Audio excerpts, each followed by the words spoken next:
Have you ever thought about how a country's identity, like its place in the world, is really shaped by who its neighbors are and how it gets along with them? It's a fascinating question, especially for a country like India. So vast, so diverse. Exactly. And trying to figure out its role in this, well, let's face it, increasingly complex world. Hmm. So today we're doing a deep dive. We're looking at a whole bunch of insights, research, articles, notes on India's foreign policy, how it's changed, how it relates to its neighbors especially. Yeah, the idea is to build a kind of mental map for you, Yeah. help connect the dots so you can really grasp these ideas long term, We want to pull out the really important bits, the key takeaways from all this material. right? Not just the what happened, but the why. Why does it matter? How do these policies actually shape India's global role? We'll look at the big strategy shifts, the key doctrines, and also the real challenges India's facing. It's quite a story. Okay, so let's start unpacking this journey. Before 1990, India's whole economic approach was very different. What was that like? And what pushed them to completely rethink foreign policy? Well, you're right. Before 1990, India was pretty much closed economy. The big idea was import substitution. Meaning make everything yourself. Basically, yeah. Try to be self-sufficient, don't rely on imports. There was also this strong sense of export pessimism, a real doubt that exporting goods could actually drive growth for India. So inward looking, trade averse. Exactly. Self-reliance was the name of the game, not really engaging much with the global economy. And then boom, 1991, the big economic reforms, liberalization, privatization, globalization, LPG, the new economic policy. How did that just flip the script? Oh, it was massive. A total game changer. The 91 reforms didn't just tweak things, they fundamentally shifted India's outlook from closed to open, from self-reliance to aiming for trade, global trade, to be over 50% of GDP. Wow, 50%. That's a huge target shift. It really was. It redefined what the national interest was. So if the economy drives the national interest, how did that economic U-turn directly lead to changing foreign policy? It had to. If your economic goals are now about global trade and integration, your foreign policy needs to support that. You need partners, you need stable trade routes, you need agreements. The foreign policy becomes a tool for economic goals. Essentially, yes. Right. Economic interest became national interest. So foreign policy adapted to secure these new outward-looking interests. It wasn't just about borders anymore, it was about markets, investment growth. And to manage all this, India came up with this framework, the concentric circles. Sounds intriguing. What does that look like? Yeah, it's a useful way to visualize priorities. Think of a target with India in the center. Okay. The very first circle, the bullseye, that's the immediate neighborhood. Bangladesh, Nepal, Sri Lanka, Afghanistan, Pakistan, Bhutan, Maldives. Top priority. Got it. Circle one. Then the second circle expands out. That's the extended neighborhood, Southeast Asia, West Asia, Central Asia. Plus the big global powers, US, China, Russia, EU, France, Japan. Right, the major players. And the third circle is, well, everyone else. The rest of the world, Africa, Latin America, the Pacific Islands. So it's a way to tier relationships based on importance. Exactly. Based on proximity, strategic needs, and especially those economic goals. Yeah. It's all geared toward boosting India's economy through global trade. Okay, so that first circle, the immediate neighborhood, is clearly crucial. Why is having stable relations right there, right next door, so fundamental for India? Oh, it's absolutely vital. Think about a security, trade, managing disputes peacefully. Yeah. You really can't project power or be seen as a leader, regionally or globally, if your own backyard is, unstable or unfriendly. It's the foundation. It's the absolute prerequisite for anything bigger India wants to achieve on the world stage. Let's dig into two key policies for that neighborhood. First, the Gujarat Doctrine from 97. What was the core idea there? It sounds quite unique. It was pretty radical for its time. The core principle of the Gujarat Doctrine was non-reciprocity. Non-reciprocity. Yeah. India provides help, aid, assistance to its smaller neighbors without demanding something specific in return immediately. Really? Just goes. Well, with one major condition. Those neighbors must promise not to let their territory be used for activities harmful to India or other South Asian countries. That was non-negotiable. Okay, that makes sense. And it also tied into the Panchayil principles, mutual respect, non-aggression, non-interference, that sort of thing. Peaceful coexistence. What's really interesting there, as you mentioned, is how it tried to reshape perceptions. Did it help India shake off that image of being the big brother in the region? That was definitely a major goal, and I think it had some success. By offering help without strings attached, it was a deliberate attempt to counter that big brother narrative. Show it was more of a partner. Exactly. A responsible, maybe even generous partner. This approach helps check other powers' influence, like China's, because India is seen as offering something different. It boosts India's soft power and supports its claim to regional leadership. Can you give us some concrete examples? Where did we see this non-reciprocal idea actually play out? Sure. Look at the Maldives in 2023. They were facing potential sovereign default.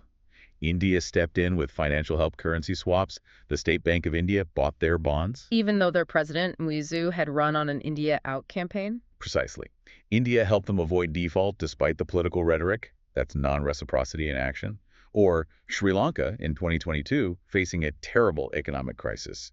India provided something like $4 billion in assistance, a real lifeline. Wow. And Afghanistan, too. India's put in over $3 billion since 2001, becoming its biggest regional development partner. They were even the first to send aid after an earthquake, even under Taliban rule. Okay, fast forward a bit. 2014 sees the launch of the Neighbourhood First Policy, the NFP. What are its main pillars? What's it trying to achieve? The NFP sort of builds on that spirit. Its main pillars are, first, giving top political and diplomatic priority to the neighborhood. Focus attention there. Second, really boosting connectivity, getting goods, services, people, investment, even ideas flowing more easily across borders. Third is providing development assistance where needed. And fourth, promoting a kind of India-led regionalism that the neighbors actually find acceptable and beneficial. And there were some principles, too, the 5 S's. That's right. Samban, respect. Samvad, dialogue. Huh. Shanti, peace. Samriti, prosperity. And Sanskriti, culture. It's all framed around, again, non-reciprocal cooperation, but with a focus on getting tangible results. So what has it actually achieved on the ground? Any specific successes? There have been some notable ones. Diplomatically, you saw increased visits, like PM Modi going to Nepal in 2014, the first Indian PM visit in 17 years. That sent a signal. Right, showing up matters. And inviting SAARC and later BIMSTEC leaders to swearing-in ceremonies. On connectivity, the Motihari-Amlet-Ganj petroleum pipeline between India and Nepal was a big first for South Asia. A pipeline. Interesting. Yeah, energy cooperation. And there's an India-Bangladesh pipeline, too. Also, a really important deal allowing Nepal to export electricity to Bangladesh through India. Oh, wow.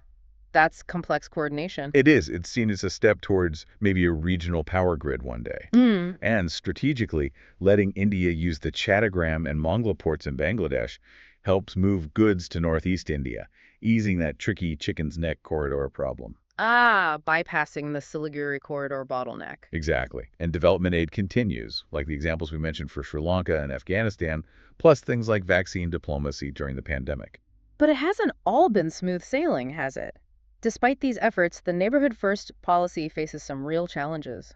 What are the main sticking points? Definitely not smooth sailing. There have been significant headwinds. One major issue is regime changes in neighboring countries that aren't exactly friendly towards India. Like you mentioned with the Maldives. Right. And the KP Oli government in Nepal had tensions. The Taliban taking over Afghanistan changed dynamics completely. Even the recent interim government in Bangladesh raised concerns for India's interests. It sometimes feels like the neighborhood is becoming less predictable, maybe less friendly. And that big brother perception lingers. It can, yes, making genuine cooperation harder. Then you have the persistent border disputes. Kalapani and Sista with Nepal are ongoing issues.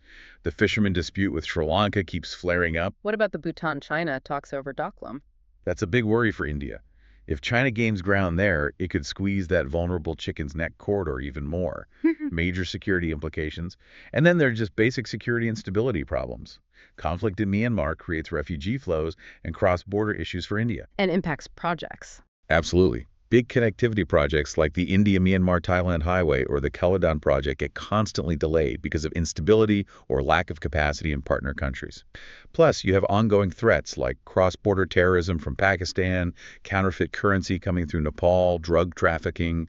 It all affects India's internal security. It sounds like instability next door directly impacts India. It does. The ethnic crisis in Manipur, for example, has been linked to instability across the border. India even had to suspend the free movement regime with Myanmar recently. And finally, there's the big one, China's influence. The Belt and Road Initiative. Right. BRI projects, checkbook diplomacy. It directly competes with India's influence and creates strategic challenges across South Asia. Some even allege U.S. involvement in regime changes, further complicating things. Let's zoom out a bit. Beyond the immediate neighborhood, India was once seen as the undisputed regional power in South Asia. What gave it that status, and why did that change? Yeah, for a while, especially after the 1971 Bangladesh Liberation War, which was a huge strategic and military win for India. Remember, they took over 80,000 Pakistani POWs. India was pretty much the uncontested leader of South Asia, From 71 up to roughly 1990. But that period ended largely due to the intervention in Sri Lanka, sending the Indian Peacekeeping Force, the IPKF. the Sri Lanka misadventure. Exactly. It was costly. 1,200 Indian soldiers lost their lives, and it ultimately led to Rajiv Gandhi's assassination. After that, India became much more cautious, adopting a kind of hands-off approach regionally, and it lost that unquestioned top dog status. But India's ambitions clearly go beyond just South Asia now. Where does it stand today in the global pecking order, and what's the bigger goal? Today, India is generally seen as a middle power, but a really crucial one, especially in the Indo-Pacific. Its influence has definitely grown. The U.S. calls India indispensable in the region. Biden said no Indo-Pacific without India. Right. Now, India's definition of the Indo-Pacific is broad east coast of Africa to the west coast of the Americas, wider than the U.S. view, which often starts from India's west coast eastward. Interesting difference. Yeah, but the cooperation goal is similar. A free, open, rules-based order, often implicitly about balancing China. India's big strategic aim is a multipolar world, and crucially, a multipolar Asia. It doesn't want China to dominate the continent. And the domestic goal. Viksit Bharat's developed India by 2047, the centenary of independence. That economic ambition heavily drives its foreign policy, too.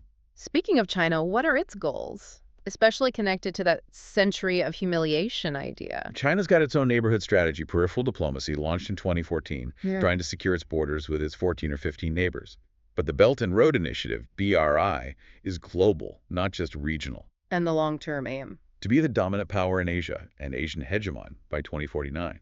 That date is key. It marks 100 years since the PRC was founded and the symbolic end of that century of humiliation they felt under Western Japanese influence. And Taiwan fits into this how? Reclaiming Taiwan, which split off in 1949, is seen as absolutely essential to achieving that Asian hegemony and completing the vision of one China. Okay, let's shift focus to what many call India's biggest foreign policy challenge, maybe its strategic conundrum, the relationship with Pakistan. Why is it described that way? It's a conundrum because it's so cyclical and, frankly, stuck. You see this pattern repeat over and over. Leaders try to talk, make peace overtures. Dialogue start. Exactly. Then some major incident, usually a terrorist attack or conflict, derails everything. Talks stop. Hostility rises. Then eventually another attempt at dialogue begins. And this happens regardless of who's in power. Pretty much. Every Indian PM has made efforts, but there isn't really a clear, consistent, long-term Pakistan policy. It just swings between trying for peace and periods of deep hostility.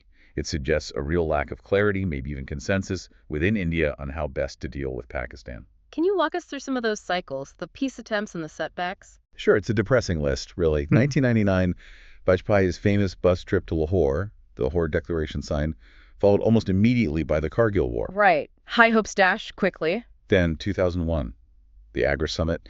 Pakistan actually accepted terrorism as a bilateral issue for the first time. Big step. What followed? Attacks on the Srinagar Assembly and the Indian Parliament. Derailing talks again. The composite dialogue of 2004. Many saw this as the most promising period, maybe even close to a Kashmir breakthrough. But then came the horrific 2008 Mumbai attacks. And more recently, under Modi. Similar pattern. Modi invited Nawaz Sharif to his inauguration. There was cricket diplomacy, but then a series of attacks. Gurdaspur in 2015, Pathankot Air Base in 2016, Uri Army Base in 2016. Each time, progress stalled or reversed. And how did India respond to those later attacks, like Uri and Pulwama? India's response became more forceful. After Uri, they conducted surgical strikes across the line of control. And after the Pulwama bombing in February 2019, India launched the Balakot airstrike deep inside Pakistani territory in Khyber Pakhtunkhwa. A significant escalation. It signaled a shift towards more direct military responses to perceived provocations. This leads us to that period called the Deep Freeze. What triggered that, and what did it look like? The trigger was India revoking Jammu and Kashmir's special constitutional status and splitting it into two territories in August 2019. That sent relations into a nosedive. What characterized the Deep Freeze? Well, trade pretty much stopped. India suspended Pakistan's most favored nation status, slapped on huge tariffs. Bilateral trade went almost to zero. Diplomatically. Ties were downgraded. High commissioners were called. Diplomatic staff numbers cut drastically. People-to-people contact mostly stopped. Political visits, cultural exchanges, sports visas all suspended, except, oddly, the Kartarpur corridor for Sikh pilgrims remained open. And on the border. Lots of cross-border firing. Very tense. Has anything changed since then? Is it still frozen, or is this cold peace description more accurate now? There was a bit of a thaw, yes. In February 2021, they revived the ceasefire agreement along the line of control. This seems to have come from back-channel talks, likely between the national security advisors. And less shooting. Much less. Yeah. That led to this state of cold peace. It's not warm, there's still deep mistrust, but active hostilities are down. Some call it an age of minimalism, doing the bare minimum to avoid conflict. But still fragile. Very fragile. Underlying issues aren't resolved. And incidents still happen, like the Pahalgam attack and India's reported counterstrike. The potential for things to flare up again is definitely there. Wow.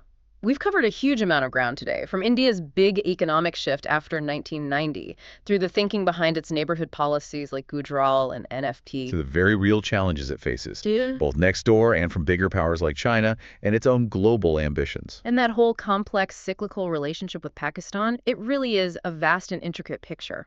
It really is. What stands out is just the sheer scale of the balancing act India has to perform. Looking after its immediate neighbors, trying to project influence further out, and finding its place in this shifting global order all at the same time.